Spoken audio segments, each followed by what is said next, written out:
Welcome to the Shout Out with Sage show. Shout Out with Sage. Shout me out. And that's all I gotta say. So shout out and let's go.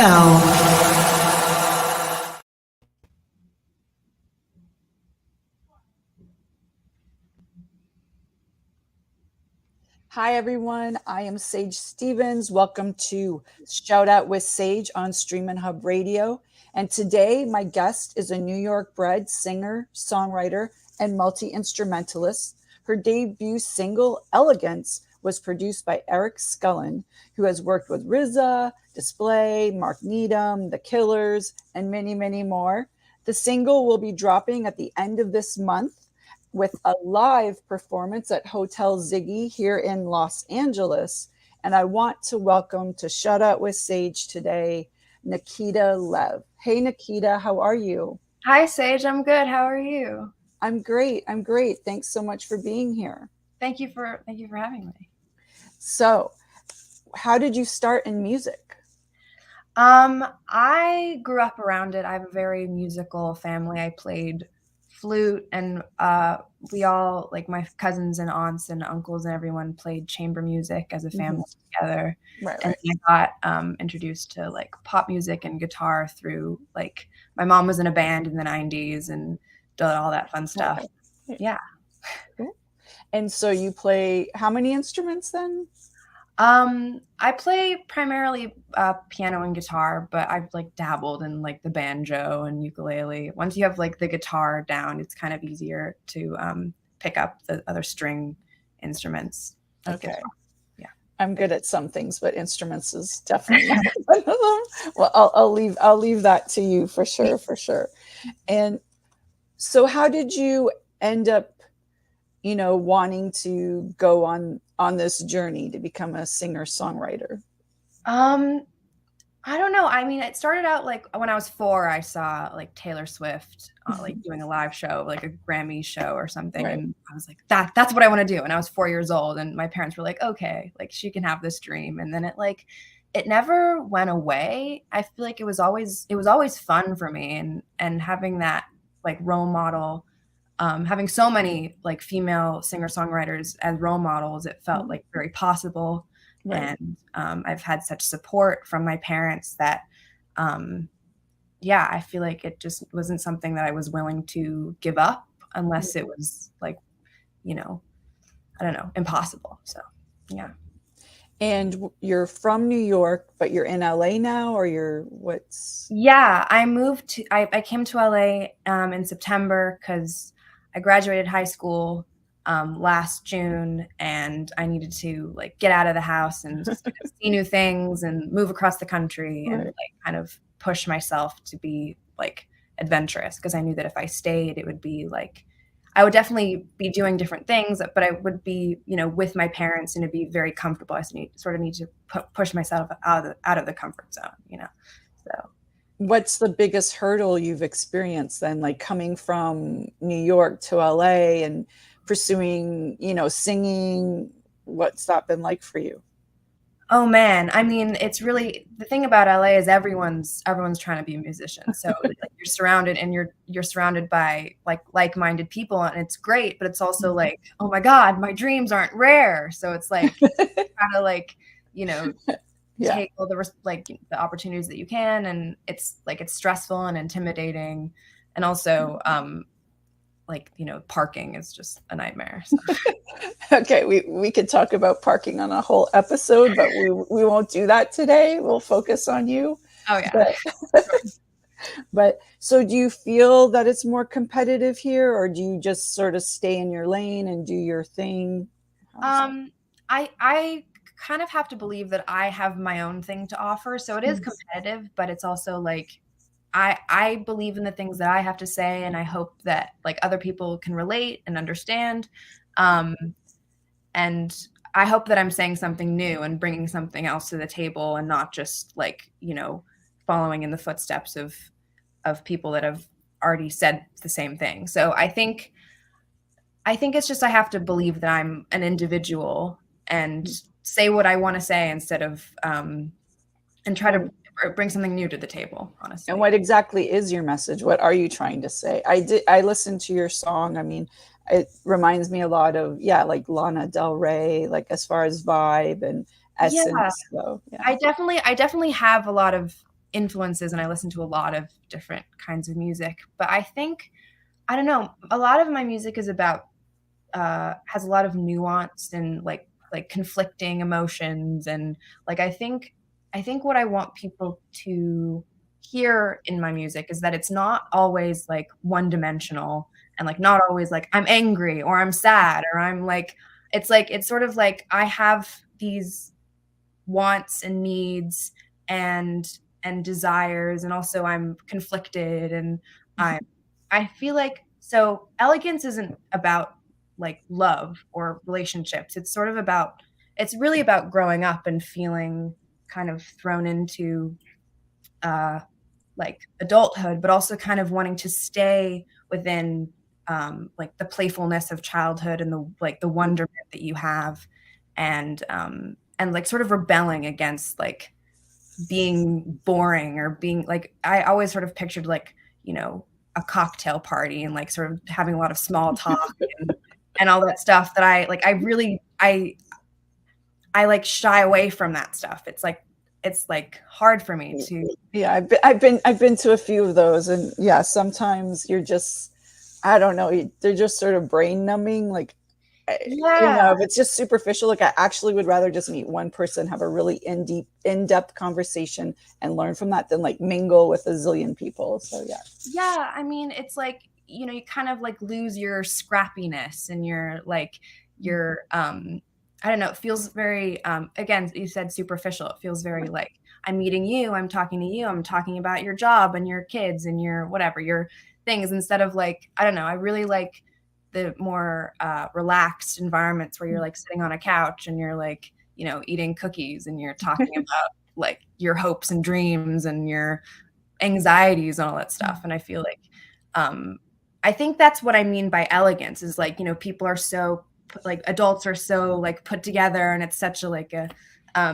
it's so elegant, and I always picture, well, we're just pretending that we have it all together. Yeah, I mean, I think that's, I don't think most of us do. So yeah, and so it was like save me from being like perfect and trying to be like this Audrey Hepburn like sleek figure. I mean, I love Audrey Hepburn, she's amazing, but just like this sleek perfect, flawless adult that like has all her stuff together, Right. Well, because that's the one line, is save me from my elegance. So that's what you're referring to, is like, you're not ready to have all your stuff. You're not ready to be sophisticated and elegant and have all your shit together.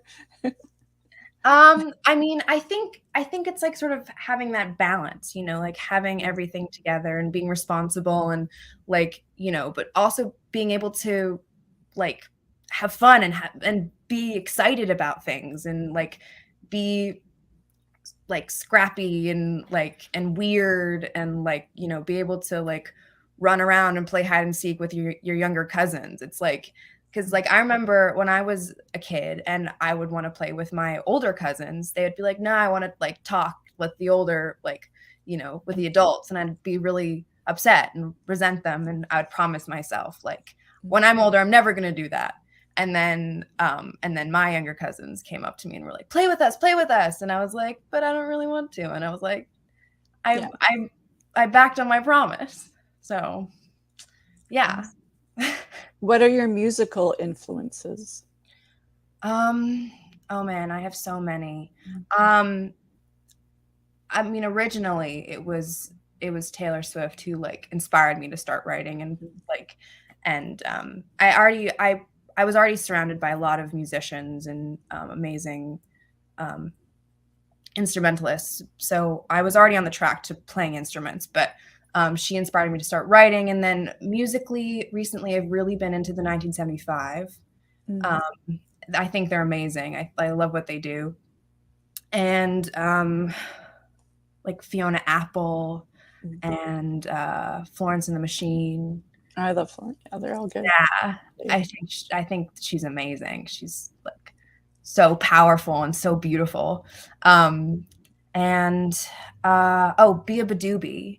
I love what she does. It's like the whole rock, like she's so chill and she's like, I don't know, I love her. Actually, I'm not familiar with that person. What's her name again? Bia Badoobie. She's from the UK. She's she's just like, you might know the song Coffee. It goes, hold on, how does it go? It goes, I'll make a cup of coffee for your head. It gets you. It was like really big on TikTok, and then she like got like a whole career launched from that. And I think she's amazing. Yeah. Cool. I read that you said that you had writer's block while you were doing Elegance. How did you overcome that? Well, the riff, the main riff in the song was written actually by one of my mom's old bandmates when he was like in high school, and it was like one of the first things I learned on guitar, and so I was just playing with that because like I'll go back to what I know when I'm suffering from writer's block. Right. Well, like what? So you're just not being able to be creative, or you just don't, like, you have a couple lines and you can't go forward. Yeah, what exactly is writer's block for you? Yeah, for me, writer's block manifests itself in the way that's like, I just hate everything that I'm writing. It's like, it's not the lack of creativity. It's just like the lack of being happy and being satisfied with what I'm doing. It's like, I'll always be able to come up with something, but it won't be good. You're being more of a perfectionist and you're not. Yeah. Everything. It's not happening. It's not clicking. Okay. So I like kind of was playing with that riff, and lyrics kind of, I'm better with. I can, like, if I have something that I want to say, I can write it all out and say it. I mean, obviously, like, there's different ways that you can spin a phrase or anything like that. But and so like I was playing with that riff, and since it was like the tune is just the riff, it kind of like came naturally in that way. And I kind of let it be simple. I tried to not overcomplicate it with like, super complicated melodies or things like that. But yeah, I mean, it kind of, sometimes you just have to let it happen, or sometimes when you're in the middle of writer's block, you kind of just have to like sit down, like distract yourself for like a couple days and then like get back to it and you'll be fine, because sometimes overstimulating is not the answer. Is there anyone you turn to during those times, or do you just sort of like, stick to yourself, you isolate, or do you actually have like a mentor, someone that you sort of turn to during those struggles? Well, right now my roommate Sasha is probably the main person I turn to. She's amazing. We've discovered a lot. We've shared a lot of passions recently. Like, we've introduced each other to a lot of the things that we're interested in. And I love that about us, because like we didn't know each other before we became roommates, and then and it was just like, it was so serendipitous that it happened, because we're such a good fit. I'm really happy with that. And how did you guys meet? It's a funny story, actually. So her stepmom was my 5th grade teacher. Okay. So my mom posted on Facebook that I was like moving here, and like her stepmom and my mom are Facebook friends. So like she reached out and was like, does Nikita need a roommate? And it all like came together because of that. So have there been any other serendipitous moments, like with your music? Like, how did you get, I read that your producer for this album, Eric Scullin, how did you end up meeting him? Like, how did that all happen for you? Yeah, he works with my manager, Jazz. So she introduced us. And I met Jazz. So a couple years ago, I made this, like, a whole album, and it was like in upstate New York, actually, sorry, in Massachusetts.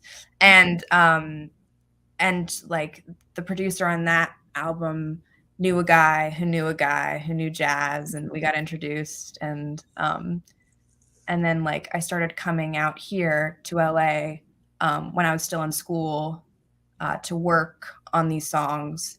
And then I decided I would move out here because, like, you know, I needed to do the brave thing. And yeah. And how did you, was it a struggle for you to come to LA, or did you have any inhibitions? What had you heard about LA, or you were just like, I have to do it? Yeah, I mean, I think it was sort of like I did have inhibitions. I had come here a couple times, but I hadn't really seen much of it because I was like working. But yeah, I mean, I think the thing with LA for me, it was like I need to like go to the thing that's the opposite of New York kind of thing, because New York, I'd spent my whole life there, and it's so it's like, so everyone's on top of each other, and it's like you take the subway, you walk a couple blocks, and you're like where you need to be, which is like incredibly convenient, and I miss that a lot from like being here. But and LA is so different. It's like it's really I don't know, it's like it's a real adjustment to go from New York to LA, and especially when you're not used to like things not being in your immediate vicinity. You have to make a voyage sometimes. Yes. Yeah. But I was like, I need to go to LA because I know people in the industry there, and I can like get my footing in music a bit better. And it's taking me out of my comfort zone, and it's across the country, and like we have family friends there. So it's not going to be like a complete, like, alien territory. You're not going to be totally alone. So yeah. And I really think it was the right choice for me. And I like, sometimes I'm like, I don't want to be here. I want to be home. I get really homesick sometimes, but I never like regret the decision to come here. I feel like sometimes you got to do the scary thing and like, move across the country. It's just, I feel like, when it's not the thing that someone responsible would do, then you got to do it sometimes. So how did you get to your producer? Like, how did yeah. So Jazz, my manager, set up a Zoom call, and we like got introduced. Okay. And then we set up a time and a schedule when I could fly out and meet him and work with him. And it was really great because like we like, our musical chemistry was like really like palpable. Well, that's what I was going to ask, was like, was it like great right off the start, or how do you pick people to collaborate with? Like, yeah, I mean, right now it's just about like, meeting as many people as you can and listening to what their music sounds like and all that stuff. And I don't know, being a fan of music is really the first step, because you don't want to work with someone who you're not a fan of, So, well, yeah, if you don't like their stuff, it's probably not going to be the best decision, right? Right. But yeah, I mean, I haven't worked with that many people yet, and it's funny because so many people in LA are musically like inclined and talented and amazing. But I don't know. I think I'm very much of a, I really need to get out of the mindset of being, I'm very much of a homebody. So I got to get out. I got to get out there more. So yeah, I mean, it's just about, I think it's just, I don't know, working hard and trying to, get over those inhibitions of being, right, shy. What's your biggest advice to someone that wanted to move to LA? Well, obviously depends from where, and for what. But if in my position, I think, make sure that you have people like near you that are your friends. Like, because LA is so spread out that like if someone lives on the opposite side of the city, you're never gonna see them. So like as long as you have people near you that you can like, go grab a coffee with every once in a while. I think that's really helpful because they can like, you know, give you advice and talk to you, especially if they've lived there for a while. Right. I just got back from a lunch with one of my old babysitters, actually, who moved out here a couple years ago, and she's like the big sister I never had. Yeah, it's good to have a support system. So Yeah. it's definitely needed. Yes. Because like, you know, especially like it's such a change of environment and it's so far away from home, from New York. So it's like, you know, if I did this alone, I probably wouldn't be mentally well. So okay, good to know. Good to know. So where do you see your career going? What's your final destination? I mean, honestly, I think final destination is a hard thing to think because, you know, it's always going to keep going. It's not, I mean, you know, until you die, you know? Right. Exactly. So I think what I really want from this is like, just to like have the license to do it and the creative license to say what I want to say and like, you know, be surrounded by inspiring great musicians and, you know, tour. I'm so excited to tour and like see the country and, you know, eventually, you know, outside of the country. But I'm like really excited for that, just to feel the like electricity and the energy and like being up on stage, like, and like just to be doing it and like, you know, like feeling the chemistry. I think it's just, that's what's exciting to me about it, and being busy doing that and like, you know, and having the means to keep doing it, you know. I think, I mean, you know, on a grand scale or on a small scale, I feel like it's going to be amazing to play shows. Yeah. What where do you want to perform? What is your, like, what stage or what building or, you know, stadium, or what's your, you know? I mean, every time I've gone to Madison Square Garden, I've been like, this would be amazing to perform here. But that's like probably couple years in the future. You never know, but let's put it out there. So yeah, it's out there in the universe. So yeah. Although I saw at the beginning of last summer, I saw Phoebe Bridgers at this venue in Prospect Park in Brooklyn. And it was like an outdoor venue. I can't remember what it was called, but it was so nice. It was like so magical. It was like the early summer air, and it was like, you know, Phoebe Bridgers, and I was like, that would be, and like Prospect Park, I don't know. I think it'd be amazing to play there on a smaller scale. But it was like still like a significant, significant amount of people. Intimate, but it felt like, you know, I don't know, amazing. It felt great. Yeah. What do you love most about music or the business? Yeah. I don't actually know. I think what I love most about writing music is the feeling that you get when you've finished the song.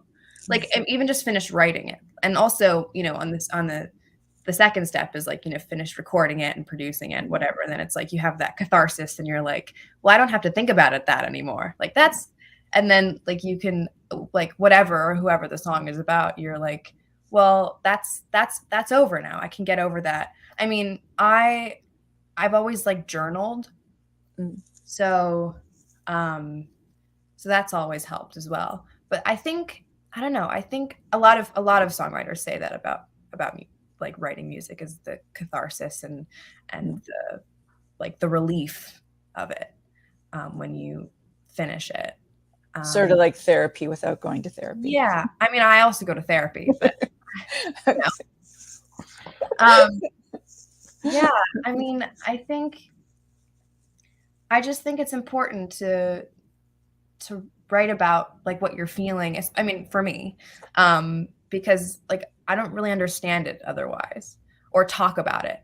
I'm a big talker of my feelings. Okay. Yeah. That's good. So that comes out in your music then, like what you're going through and your relationships and love or hate or whatever you're feeling at the time. Yeah, and I think I can be like extra like honest in it. It feels like a good like place, context to be kind of bluntly honest and vulnerable and yeah, because like you can say something to someone and they can be like, oh yeah, no, I get what you mean, but like, you know, it's not the same, you know. I don't know. Cool. What's success to you? What do you think success is? I think maybe what I mentioned before with you know, being around people that are inspiring and people that are fun and like feeling that energy and being able to do it anytime you want. I think, and you know, go to the studio, go play shows like anytime you want. I think Having the whole career. Yeah. I mean, yeah, I think that's success to me, because that's happiness to me, because that's what I want to spend my time doing. You want to just be happy. Yeah. That's exciting for me. Yes. Was there anyone very pivotal or inspirational to you that's helped you reach, you know, where you are now? Like, to give a shout out to someone that's been very helpful to you?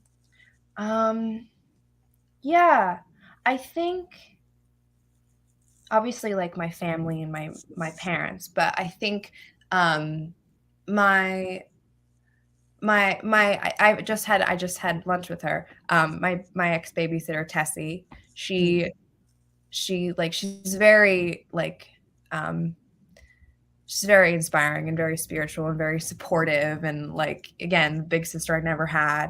And she babysat me for a while, for like a couple years, when I was in like elementary through middle school, in New York. Yeah, big shouts to her. She's amazing, incredible. So you have your single dropping at the end of this month, and you're going to be playing live at Hotel Ziggy. Mm-hmm. Why don't you tell us a little bit more about like what's going to happen and what your single's about and all that stuff? Yeah, so I'm going to be playing the show on the 27th, and the single's going to come out the same day. And then I have I think 3 more songs planned to come out this year after that. The song Elegance is about, I talked a little bit about this before, but kind of the rebellion about becoming an adult, and but also like with missing your childhood, with missing the freedom and goofiness and playfulness of childhood, and like kind of the excuses you have when you're a kid, where you can, like, you know, be as crazy as you want and everyone's just like accepts it because you're like 5 years old. And then, like, you know, as you get older, you become like angsty and hormonal and all that stuff. And then I don't know, and then you become an adult, and you're like, I don't really know how to handle it, because you don't feel like an adult, and you're not a kid, so you gotta like kind of figure out a way to you know, define it in a way, right? Without being like, and you want to kind of rebel but not be rude, but not be like, you know, I don't know. It's a bunch of different nuanced things, and I could probably talk about the definitions of like what it means to me. And I honestly, a lot of the things that I write, I don't even know what they mean. It comes out of me, and I try not to question it too much. Okay, cool. So you'll be performing like just the one song then at Hotel Ziggy? No, I'm performing all 4 songs, and then a cover medley of 2 other songs. And yeah, it's gonna be an acoustic set. It's gonna be me and Eric, my producer, and it's gonna be like low key, pretty. It's gonna be fun. I'm excited. Great. So how do we find you on social media? What else do you have going on? Yeah, you can. My Instagram is Nikita, Nikita, Lev, but the E is a 3, so it's L3V. That's my Instagram, and also all my other. I have TikTok and Twitter. Yeah, that's me. And I think I'm setting up YouTube and other stuff as And like. do you have a website? I do. It's NikitaLev.com, I think. Okay. Okay, cool. It's all in the works. It's all being set up still. Right. I'm working on it. No worries, no worries. So, well, thank you so much for being on Shout Out with Sage today. It was a great interview. Loved learning more about you. And I'm looking forward to my invite when you play at Madison, but I'm definitely going to your show at the end. To formally officially meet you. Yes, in person, in real life. Yes. In real life, yeah. Yes, cool. Okay, awesome. Well, thank you so much, Nikita. It was great to have you today. Yeah. Okay. Bye. Okay, bye. Thanks, everyone, for joining us today on Shout Out with Sage on StreamInn Hub Radio. See you next Wednesday at 4 LA time. And